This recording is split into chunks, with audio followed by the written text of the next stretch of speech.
Hello दोस्तों, आप सभी का स्वागत है सरवन लेक्चरर यूट्यूब चैनल पर। और आज मैं आप सभी को हिंदी व्याकरण में तद्भव तत्सम क्या होते हैं, पर्यायवाची शब्द क्या होते हैं, रस क्या होते हैं और करुण रस और हास्य रस किसे कहते हैं, इन सब के बारे में बताने वाला हूं। तो आप वीडियो को पूरा देखिए और लास्ट तक देखिए। लास्ट में बहुत सारे अच्छे क्वेश्चन और आंसर मैं आपको देने वाला हूं, इसलिए पूरा वीडियो देखिए और हमारे चैनल को लाइक एंड सब्सक्राइब करें। तो चलिए टॉपिक पर चलते हैं। तो आज हमें क्या पढ़ना है, तद्भव एवं तत्सम शब्द के बारे में।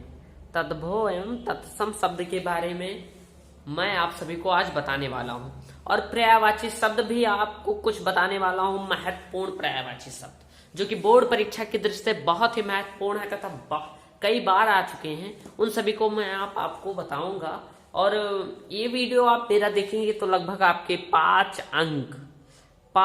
अंक बोर्ड एग्जाम के क्लियर हो जाएंगे। 5 से 6 अंक लगभग क्लियर हो जाएंगे। इतने अंक आपके आज क्लियर हो जाएंगे बोर्ड एग्जाम के। तो वीडियो लास्ट तक देखें, पूरा देखें और लाइक करना ना भूलें। और बताऊंगा रस क्या होते हैं, करुण रस एवं हास रस किसे कहते हैं, इसके बारे में भी आप जानेंगे। और सिर्फ कहाँ जानेंगे, सरवन लेक्चरर ई लर्निंग प्रोग्राम पर, जो यूट्यूब चैनल है। और किसके द्वारा जानेंगे, मिलिंद मिश्रा के द्वारा। किसके द्वारा, मिलिंद मिश्रा के द्वारा आप सभी को बताया जाएगा सरवन लेक्चरर टीवी पर हिंदी व्याकरण के बारे में। मैं गणित की भी शिक्षा आप सभी को देता हूं, लेकिन इस समय वीडियो नहीं बना रहा हूं क्योंकि कोई नया सर आया है, पढ़ा रहा है मैथ, तो मैं हिंदी पढ़ाने लगा सरवन लेक्चरर टीवी पर। मैथ के भी वीडियो मेरे आएंगे, लेकिन कुछ वेट कर लीजिए, तब तक हिंदी के कुछ और अंक मैं क्लियर करवा दूंगा आपके साथ। तो चलिए देखते हैं तद्भव एवं तत्सम शब्द। तो तद्भव एवं तत्सम शब्द के बारे में मैं आपको बताने वाला हूं। जैसे पहले नंबर वाला देखते हैं, वो गलती से खुल गया था अगला पेज। तो चलिए देखते हैं तद्भव एवं तत्सम शब्द के बारे में मैं आपको बताऊंगा। कुछ महत्वपूर्ण शब्द मैंने लिए हैं तद्भव में, उन्हें मैं आप सभी को तत्सम में बताने वाला हूं। तो इसे ध्यान से देखिए तथा वीडियो पूरा देखिए। जैसे पहला शब्द है अनजान, तो अनजान का तत्सम शब्द क्या होता है, ऐसे एग्जाम में आ जाता है। एक नंबर का रहता है ये सब क्वेश्चन, लेकिन बहुत ही महत्वपूर्ण है।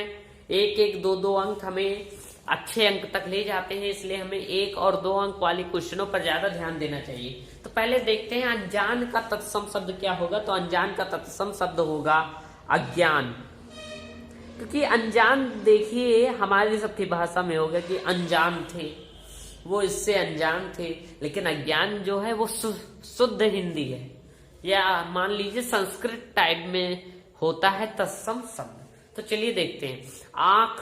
अब जैसे हम सभी आंख कह देते हैं, लेकिन देखिए संस्कृत में होता है आंख की इंग्लिश, मतलब संस्कृत होती है अक्षी।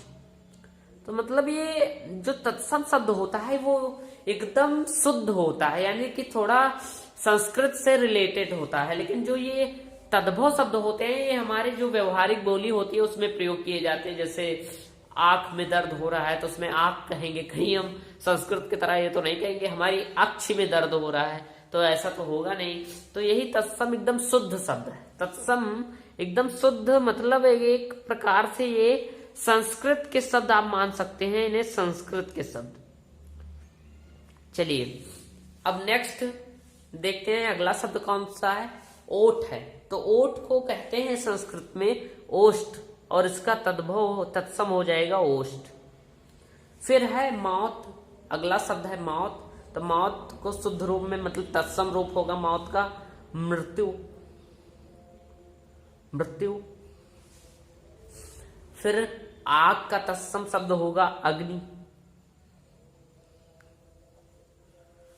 आम का तत्सम शब्द होगा आम्र। फिर देखिए मैं बहुत महत्वपूर्ण प्रश्न इन्हें छाट कर आपको बता रहा हूं, तो प्लीज लाइक कीजिए और हमारे इस वीडियो को कम से कम 2000 लाइक तक पहुंचाइए और दोस्तों में शेयर भी कीजिए। चलिए अगला अक्षर। अब अक्षर को शुद्ध रूप में आप इस तरह लिखते हैं अक्षर, ये अक्षर लिखा है और वो अक्षर होगा। चलिए नेक्स्ट है कान। तो कान का तत्सम शब्द होता है कर्ण। कर्ण। अब चलिए अगले पेज पर चलते हैं, और कई तत्सम शब्द हैं। देखिए इसमें पहला शब्द आ गया है, मतलब जो 9 नंबर है इसका है कि घी का तत्सम शब्द लिखना है। तो घी का तत्सम शब्द होता है घृत। खेत का होता है क्षेत्र। गधा का तत्सम शब्द होता है गर्दभ। नींद का होता है निंद्रा। मतलब एक टाइप से संस्कृत के ही वर्ण होते हैं। फूल का होता है पुष्प। अब जो हाई स्कूल में संस्कृत लिए होंगे उनके लिए ये आसान होगा, वो जानते होंगे क्योंकि वो पढ़े हैं कुछ ना कुछ। अब चलिए भीख का होगा भिक्षा। देखिए ये भी एक संस्कृत शब्द ही है। भीख हिंदी है और भिक्षा संस्कृत है, और संस्कृत ही शब्द लगभग तत्सम हो जाता है, इसलिए संस्कृत शब्द लिखने पर भी गलत नहीं होगा। बस ये ना लिखिए कि घी का घृताह लिख दीजिए, क्षेत्र का क्षेत्राह लिख दीजिए, मतलब शुद्ध शब्द लिखना है। और फिर देखिए मानुष। मानुष का क्या होगा? मनुष्य होगा। अब ये तो आप सभी जानते होंगे। और अंधा का होगा अंध। अंधा का क्या होगा? अंध। अब चलिए अब हम जान लेते हैं तत्सम शब्द और तद्भव शब्द खत्म हुए यहीं पर, और अब हम जानेंगे पर्यायवाची शब्द, कुछ महत्वपूर्ण पर्यायवाची शब्दों के बारे में। तो अगले पेज पर चलते हैं। मैं आप सभी को इसमें 2-2 पर्यायवाची शब्दों के बारे में बताऊंगा। एक शब्द लूंगा और उसमें 2 पर्यायवाची उसके बताऊंगा। तो पहला है हेडिंग शब्द और दूसरे में बनाया है पर्यायवाची शब्द और बीच में लाइन खींच दी है। तो चलिए देखते हैं अमृत का पर्यायवाची शब्द क्या होगा। तो अमृत का पर्यायवाची शब्द होता है, अमृत को सुधा कहते हैं ना, तो मतलब उसके जो उपनाम है, उपनाम को ही पर्यायवाची शब्द आप कह सकते हैं। मतलब उसे दूसरी भाषा में या दूसरे रूप में क्या कहते हैं, जैसे आपके घर में नाम होंगे, जैसे किसी का बाहर नाम नीलकमल है, घर का नाम है पंकज, ऐसे ही किसी का नाम हो सकता है, जैसे कोई स्कूल का नाम अलग रहता है, कई स्टूडेंट्स का घर का नाम अलग हो रहता है। इसी तरह जैसे कई लोगों का घर बाहर का नाम होता है पंकज, घर का नाम पिंटू, ऐसे ही कहकर मतलब उपनाम कह सकते हैं आप। शब्द दिए होंगे उनके उपनाम लिखने, वही पर्यायवाची शब्द होते हैं। मतलब इनके दूसरे नाम, अमृत का दूसरा नाम क्या है? सुधा है। और क्या है? पीयूष है।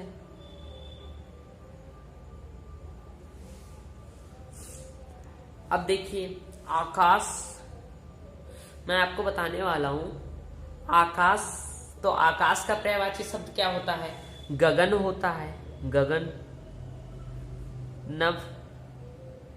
हाँ, आकाश कई लोगों का नाम भी होता है, लेकिन आप ये ना कहकर बुलाइएगा, जैसे आपके फ्रेंड्स में किसी का नाम आकाश होगा तो उसे आप अगले दिन कहिए गगन, गगन यहाँ हो, नभ यहाँ हो, तो ऐसा मत कीजिए। ये तो पर्यायवाची शब्द है। सिर्फ आकाश का मैं बता रहा हूँ, जो आसमान होता है उसे ही आकाश कहते हैं, और उसका मैं पर्यायवाची बता रहा हूँ। नहीं तो आपके फ्रेंड्स में कोई आकाश नाम का लड़का हो और आप उसे कहें गगन, नभ यहाँ आ जाओ, ये सब नहीं कहना है। तो चलिए पढ़ाई के साथ थोड़ा थोड़ा मजाक भी होता रहेगा, तो पढ़ाई करने में ज्यादा मन लगेगा, इसलिए मैं बीच में थोड़ा मजाक भी आप दिला देता हूँ। और चलिए नेक्स्ट क्वेश्चन है कि अग्नि का पर्यायवाची शब्द दो। तो अग्नि का होता है पावक, आग। क्या होता है? पावक, और क्या होता है? आग। फिर कमल का क्या होता है? पंकज होता है, नीरज होता है। आप तो पढ़े होंगे, कक्षा 6 से पर्यायवाची शब्द आने लगते हैं, तो आपको आता ही होगा पंकज का मतलब कमल का, ये तो बहुत बेसिक है। और गौ का क्या होता है? तो गौ का होता है गाय और धेनु। गाय, धेनु। चलिए नेक्स्ट पेज पर चलते हैं, और भी पर्यायवाची शब्द हैं आपके लिए। फिर अगला है घर का पर्यायवाची शब्द लिखना है 2। तो घर का होता है गृह, गृह होता है। और क्या होता है? निकेतन।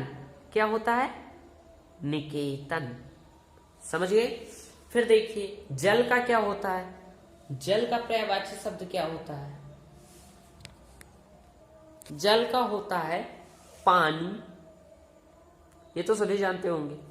और तोय, नीर भी कह सकते। और फिर देखिए नदी का क्या होता है, तो नदी का सरिता होता है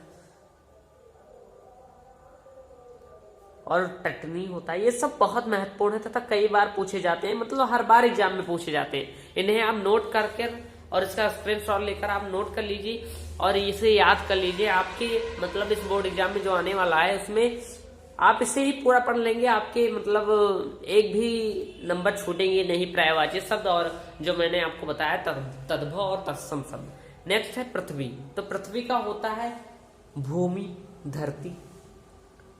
भूमि होता है और धरती होता है। फिर सूरज का सूर्य होता है, आदित्य होता है। सूर्य, आदित्य। और फिर गंगा का क्या होता है, गंगा का भागीरथी और देव नदी। भागीरथी, देव नदी। हो गया है इतने पर्यायवाची शब्द आपके लिए। और यदि आपको मेरा ये वीडियो पसंद आए तो लाइक कीजिए और कमेंट भी कीजिए और मुझे सपोर्ट कीजिए।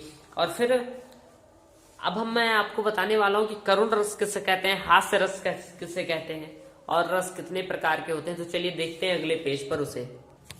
पहले मैं आपको बताऊंगा कि रस कितने प्रकार के आपको कक्षा 10 में पढ़ने हैं। वैसे तो कई प्रकार के रस होते हैं, वीर रस, हास रस, श्रृंगार रस, बहुत प्रकार के रस होते हैं। लेकिन आपको कक्षा 10 में सिर्फ 2 ही रसों के बारे में पढ़ना है। पहला है करुण, करुण रस, और दूसरा क्या है, हास्य रस। तो पहले हम करुण रस के बारे में जान लेते हैं। तो चलिए करुण रस, इसकी परिभाषा मैंने लिख ली है, चलिए देखते हैं करुण रस किसे कहते हैं। तो करुण रस किसी मनचाही अथवा प्रिय वस्तु के नष्ट होने से तथा उसका कोई अनिष्ट होने से हृदय में जो शोक का भाव उत्पन्न होता है उसे हम क्या कहते हैं, करुण रस कहते हैं। करुण रस बहुत सरल परिभाषा है, आप इसका स्क्रीनशॉट आप ले सकते हैं। चलिए इसे दिखा देता हूं आप कि किसी मनचाही अथवा प्रिय वस्तु के नष्ट होने से तथा उसका कोई अनिष्ट हो जाने से हृदय में जो शोक का भाव उत्पन्न होता है उसे हम करुण रस कहते हैं। इसका उदाहरण मैं आपको दे देता हूं। उदाहरण देखिए इसका, जैसे हे खग हे मृग मधुकर श्रेणी तुम देखी सीता मृग नैनी। ये करुण रस का उदाहरण है। तो एक उदाहरण मैं आपको लिखे देता हूं। वैसे तो कई उदाहरण है, जैसे मणि खोई भुजंग सी जन्नी फंसा पटक रही थी शीस अंधी आज बनाकर मुझको किया न्याय तुमने जगदीश। ये भी करुण रस का उदाहरण है। लेकिन मैं आपको सरल वाला उदाहरण, सबसे सरल उदाहरण आपको बताने वाला हूं। तो देखिए इसका उदाहरण होगा, लिखे देता हूं, इसका आप स्क्रीनशॉट ले सकते हैं। तो लिखिए, हे खग, हे खग हे मृग मधुकर श्रेणी, मधुकर श्रेणी। ये रामचरितमानस की पंक्ति है। हे खग हे मृग मधुकर श्रेणी तुम देखी सीता मृग नैनी। तुम देखी सीता मृग नैनी।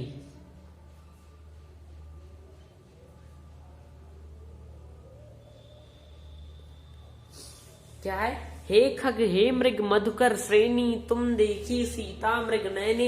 इसका स्क्रीनशॉट ले लीजिए और इसे लर्न कर लीजिएगा, क्योंकि ये बोर्ड एग्जाम के लिए बहुत ही महत्वपूर्ण है। चलिए नेक्स्ट हास्य रस के बारे में जान लेते हैं।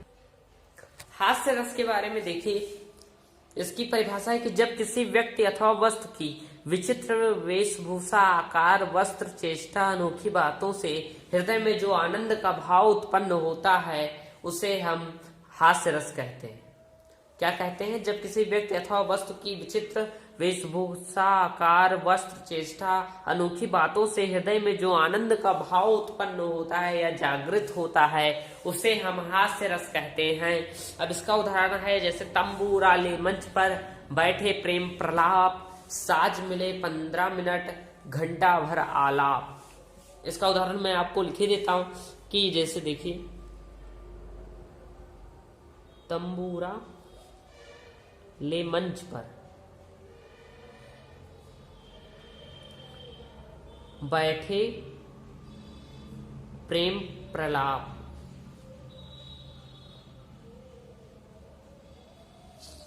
और अगली लाइन होगी साज मिले 15 मिनट,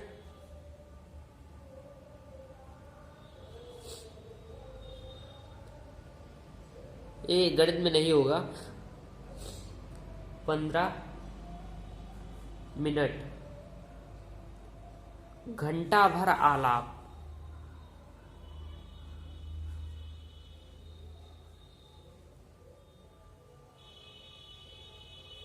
ये देखिए आपको दिखाई दे रहा है। इसका उदाहरण होगा तंबूरा ले मंच पर, बैठे प्रेम प्रलाप, साज मिले 15 मिनट, घंटा भर आलाप। इसका स्क्रीनशॉट ले लीजिए। और आज के लिए इतना ही। आज मैंने आपको कई महत्वपूर्ण चीजें बताई, जैसे तद्भव तत्सम शब्दों के बारे में, पर्यायवाची शब्द के बारे में, करुण रस एवं हास्य रस के बारे में। तो प्लीज आपसे कहना चाहूंगा कि आप मेरे चैनल को मतलब श्रवण लेक्चरर ई लर्निंग प्रोग्राम को लाइक कीजिए, सब्सक्राइब कीजिए तथा अपने दोस्तों में शेयर कीजिए। फिर मिलेंगे अपने नेक्स्ट वीडियो के साथ। तब तक के लिए धन्यवाद।